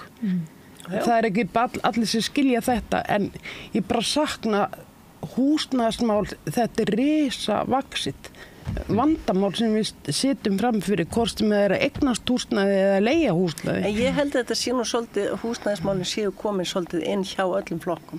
Ég held að fólk sé átt að sjá því að við erum komin í algjör og ógöngur. Já, ég held að við séum eiginlega bara þetta hér, við vorum bara þú nú verið að spá mikið í þessu og ég svona held að við séum með þetta, það þarf að endurskipuleggja það hvernig við hugsum þetta, þessi eigna stefna og þetta er ekki góð og líka, þú veist, ég bý nefnilega, ég var að taka þetta, ég horfi á hús á hverjum degi sem er í garðinn minn og þetta er bara svona hús og í þessu húsi held ég að séu hægt í 30 íbúðir. Þetta er ekki stórt hús sem eru svona hólfuð og það er ekki gluggar, þetta er bara svona hólfa niður, engar eldvarnir skilur sem eru teknar út eða neitt og það er búið að benda á þetta hús, samt býr þarna ennþá 30 manns og þetta allir erlendir og njóta engra réttinda. Og maður velti því fyrir sig, sko, ég meina þetta er auðvitað afleiðing þess sem við erum að tala hérna. Húsnæðismál, vextir, leigumarkaðurinn, þú veist hvað kostar að leigja og allt þetta. Og neyðin er þannig að hún kallar auðvitað á þetta. Þannig ég held að við erum öll einhvern veginn, það er bara spurning hvaða leið við förum að því. En ég held að valla sér nokkur hérna sem að sætti sig við það bara að þetta sé svona. Nei, þessi húsnæðismál eru margflókin og það hefur ýmislegt verið kannski gert, ég menna eins og verkalýðshreyfingin hefur stofnað leigufélög eins og Bjarg og svo lítið sko. Og lítið, það er samt eitthvað, það er eitthvað rúmlega að tæplega 7.300 íbúðir, 7.200 íbúðir í byggingu núna, þannig að það er ansið mikið framboð að koma.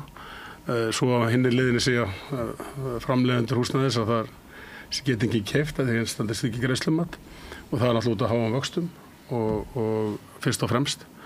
Þannig að svo hefur alltaf verið sett þessi hlutdeildarlán, stoppstyrkir, ýmislegt verið gert í þessum húsnæðismálum og það er skattfrjáls notkun séreignarlífeyrissparnaðar. En það sem að sér kannski í auknu mæli er það að foreldrar er að hjálpa börnunum sínum að kaupa og eiga hlut í íbúðum. Og það er náttúrulega, ég hefur náttúrulega alltaf þekkst en kannski meira mæli núna en oft áður og það er náttúrulega ekki gaman að vera alltaf upp á foreldrar sína komin. En þessi húsnæðismál eru vissulega, ég meina þetta er mál sem allir flokkar eru með og menn eru með mismunandi lausnir í því.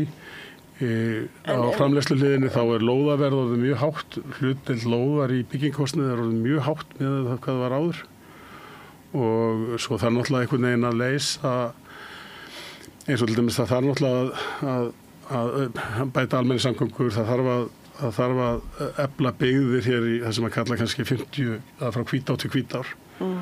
Að það sé auðveldara með samgöngurinn eins og er náttúrulega verið að tvöfalda veginn upp á Árborg, Þolfasöfn og Hveragerði og svo þarf alltaf að horfa líka til Reykjanes, það þarf að klára tvöfölduna þar og gera þetta einu atvinnusvæði og ég held að það muni líka laga húsnæðismarkaðinn að hluta til. Það er bara takmarkað land hér á höfuðborgarsvæðinu. Sko, það sem hefur alltaf truflað mig að því að nú ólst ég að hluta upp í Svíþjóð og þar er leigumarkaðurinn að hann er bara sko dásemd. Þú velur bara í hvað hverfi þú vilt búa og þú borgar þína leigu og hún á ekki að vera meira en 25% af þínum launum og svo velur þitt barnaheimili sem hendar þinni leið í þinni vinnu. Af hverju óskopunum getum við ekki gert þetta? Við fórum ekki þessa leið, það er vandinn. Það er vandinn og við fórum ekki til með svona lífeyrissjóðin sem að lána hérna megi ekki eiga í þessum félögum sem skrifa sér inn eins og lífeyrissjóðin í Danmörku sem ég talaði svo oft sem skrifaði bara hreinlega það. Samfélagsleg verkefni, við höfum lært að reynslunni að þau eru ekki bara góð fyrir okkur og svona annað, þau eru líka góð fyrir fjárfestinguna, þau eru góð fyrir ávöxtunina. Lífeyrissjóðin í Danmörku sem að ég leigði af þroskaþjálfin fyrir 25 árum, hann er enn að leigja 10.000 íbúðir, að hann skilaði 6% ávöxtun á síðustu 10 árum, meðan lífeyrissjóðin í Reykjavík sem á bara kaupa, það sem á kaupa og við vitum hvað má kaupa, 4,7. Það var þess ekki breytt með minnir að Alþingi hafi breytt þessu núna lífeyrissjóði mega fjárfesta í íbúðarhúsnæðinu. Já, en það má ekki fjárfesta í þessum, þetta er samfélagsdrifin verkefni, þetta er ekki, þú þarft að, þau eru skrifuð niður, þetta eru verkefni þar sem í rauninni ég er að njóta ákveðna réttinda minn í lifi. En þannig er líka verið náttúrulega ákveðin stéttaskipting sem kemur þá framlíkli í fermingarveislunni þarna að sumir foreldrar geta hjálpa börnunum sínum, aðrir ekki og þá er einhvern veginn í staðinn fyrir að þetta sé á ábyrgð ríkisvaldsins að tryggja jafna Já, og það sem mér finnst svo merkilegt þessi eignastefna sem hefur alltaf verið hér. Þú átt alltaf að eiga íbúðina þína. Þar sem í þeim löndum í Evrópu sem ég hef búið og í Skandinavíu, þar leigurðu bara íbúðina þína. Og það bara ekkert vandamál og þú ert örugg, þú getur fengið að búa í þinni íbúð, það ekki hægt að segja þér upp, svo framanlega sem gengur vel og borgar leiguna.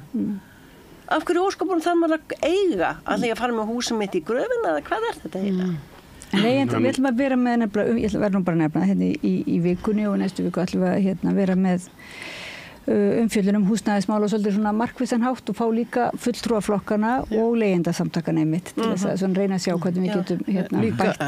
Það hefur alltaf þótt á Íslandi svolítið púkó að leigja. Meðan í allir í Evrópu þykir það bara eðlilegasta hlutur í heimi. En þar erum við svolítið eftir og það púkalegt að leigja, það púkalegt að endurnýta, við erum ennþá svolítið þar. Og það púkalegt að fara í strætó. Og allt þetta er raunverulega að nýta sér og eiga ár. En það kannski að húsnæði var líka eina leiðin fyrir fólk að verja fjármuni sína gegn verðbólgu. Já, það gæti verið. Það er sem að fólk tristir á steinsteypur. Já. Við höldum náttúrulega bara aðra leið, við fórum aðra leið bara strax í stríðinu, það breyttist svo margt hérna hjá okkur í stríðinu, það er meðan að þeir voru allir Stáning og þeir fyrir stríð í Danmörku og svona verkalýskratisminn hann bara hvarf. Og við fórum hann var alltaf pínu undir og við fórum þessa leið að við fengum mikið af peningum, við vorum bara ekki kollektíft, komum svo úr svona þessu við urðum nýrík já og líka bara einhvern veginn eðlilega eins og þú ert að segja, okkur leið bara þannig sem þjóð þetta var búið að vera ansi vont og þetta var ekkert sérstakt ástand hérna en við urðum bara vel rík og Ætlar að fara aftur kannski á 18-öldina ekki alveg þangað, þetta bara vera bara í þessari 20. og það var bara ekki þessi stemming við fórum líka við ég meina, ef þú lifðir ekki góðu lífi hér þá varstu á sósíalnum í Danmörku því hér var engin sósíal við vorum ekki meðslíkt, það var ekki öryrkjar voru hraktir hér úr landi þetta var bara þannig kerfi þannig að margt hefur breyst til batnaðar með það, við berum virðingu, aðeins meiri virðingu en eins og Magnús að segja, nú kannski verið að kjósa það líka að halda fólkinu í landi og það kannski stóra málið og þá ég nú nefna einn málaflokk sem hefur ekkert mikið verið rætt fyrir kosningur og það eru loftslagsmálin og náttúruverndin og umhverfismálin raunverulega af því að þau eru svo það er svo erfitt einhvern veginn að reikna þau það ekki hagfræðilega að reikna þau alveg inn í 18. nóvember 2024 Við erum nú að reyna en það er hins vegar það er alveg, við erum komið mjög framalega í orkuskiptum en við eigum eftir að orkuskipta í samgöngum, það er þá bílar, skipin og flugvélarnar en við getum til dæmis þessi rafvæðing hafna sem er á leiðinni, það mun minnka kolefnisspor skipa mjög mikið ef það er hægt að stinga þessu stóru skipum í samband þannig að það er ýmislegt sem við getum gert og það verður mögulega gert á næsta kjörtímabili og ég held að þessi leið í orkuskiptunum til dæmis Bandaríkja með bandaríska fjármálaráðuneyti hefur metið að þannig að svokallar Inflation Reduction Act sem var samþykktur á síðasta forseta að ábatinu honum út af MNA þessum loftslagsmarkmiðum séu 5 trilljónir bandaríkjadollara til ársins 2050. Þetta eru tölur sem maður skilur ekki. En það er þá líka, þá er minna atburði eins og flóð, það sem er að eyðileggjast hús og það fellibylum og öðru slíku og líka þetta er það sem kallar alþjóðlegur ávinningur. En vandinn í bakslagi samt þannig að þetta er þannig að þetta var fyrir 4 árum eða fyrir 6 árum eða 8, hvernig þeir vorum að kjósa þá voru þessi mál heit. Núna þá alveg svo í Bandaríkjunum þá var kosið í hina áttina og það, til þess að fara í rauninni að þetta er allt saman hók, þetta er allt saman bara vitleysa. Er ekki grænpáin aðalmaðurinn, hann er bara Elon Musk. Já, en við treystum að segja að koma þessari jöfnu, eða þessu X inn í hagfræði útreikningana, þannig að við fáum og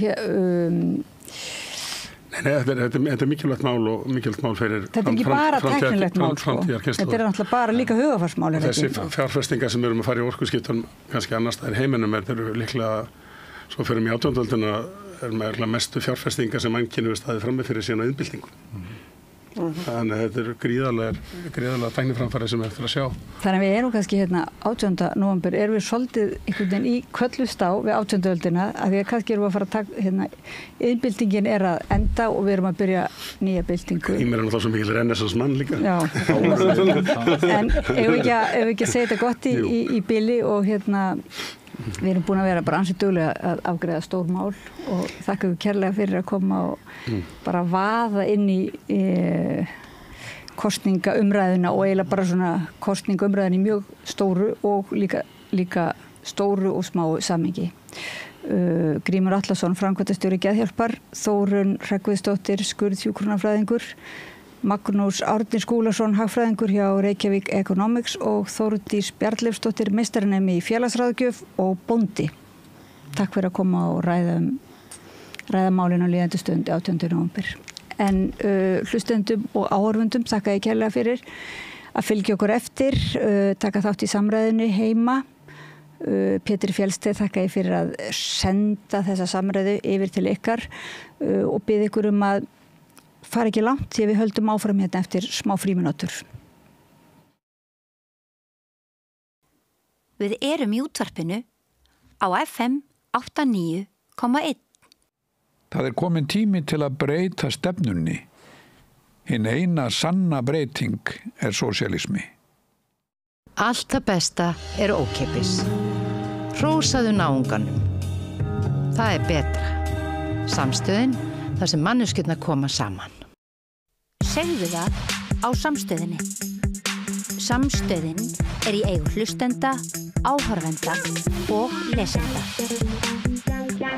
Sláist í hópinn og gerist áskrifendur.